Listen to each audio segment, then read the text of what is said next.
Hai semuanya, Assalamualaikum warahmatullahi wabarakatuh.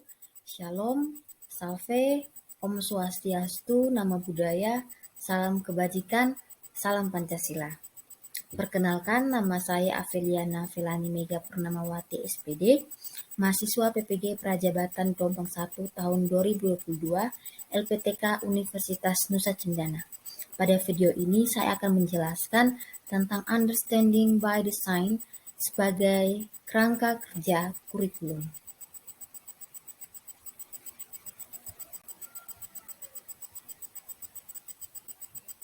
Apa itu Understanding by Design? Understanding by Design merupakan pendekatan pembelajaran yang meningkatkan pemahaman tentang ide-ide penting dan keterlibatan peserta didik secara mendalam dari hasil belajar. Artinya bahwa Understanding by Design ini menekankan peserta didik dapat memahami makna dari pembelajaran tersebut dan dapat mentransferkan pemahaman tersebut kepada orang lain, lingkungan, dan dapat diimplementasikan dalam bentuk hasil karya.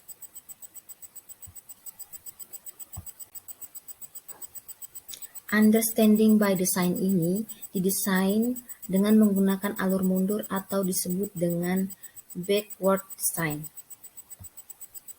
Backward design atau alur mundur merupakan pendekatan perancangan pembelajaran dengan menentukan hasil akhir yang akan dicapai, kemudian mengarahkan peserta didik untuk mengembangkan hasil tersebut untuk mencapai tujuan pembelajaran.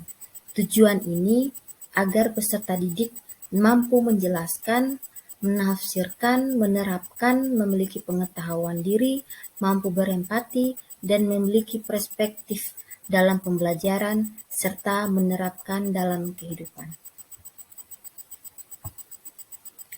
Backward design ini memiliki 3 tahap. Yang pertama, identifikasi hasil yang diinginkan. Yang kedua, menentukan bukti penilaian. Dan yang ketiga, merencanakan pembelajaran. Mari kita lihat satu persatu. Yang pertama, identifikasi hasil yang diinginkan. Pada tahap ini menentukan tujuan pembelajaran, yaitu pendidik mengetahui perolehan pemahaman peserta didik dalam pembelajaran sebagai hasil dari kegiatan pembelajaran yang akan direncanakan dengan menentukan ide-ide utama, sehingga pendidik akan lebih mudah mengetahui kebutuhan siswa dalam pembelajaran dan menjadikan pembelajaran yang lebih efektif. Dalam identifikasi ini terdapat 3 tahap. Yang pertama, adanya tujuan utama. Yang kedua, pertanyaan utama. Dan yang ketiga, pemahaman.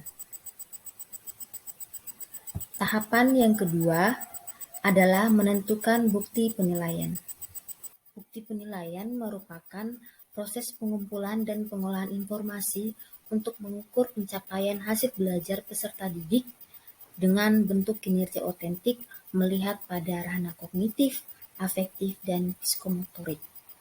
Dalam bukti penilaian ini terdapat 2 tahap. Yang pertama, penerapan tugas proyek, dan yang kedua, bentuk penilaian lainnya.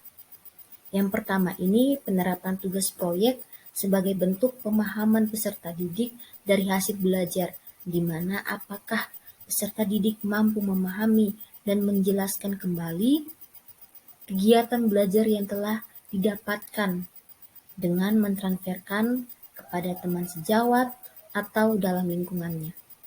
Yang kedua, bentuk penilaian lainnya, di mana berupa penilaian secara tertulis seperti kuis, tes, dan portofolio sebagai bentuk melengkapi pengetahuan dan penerapannya oleh peserta didik.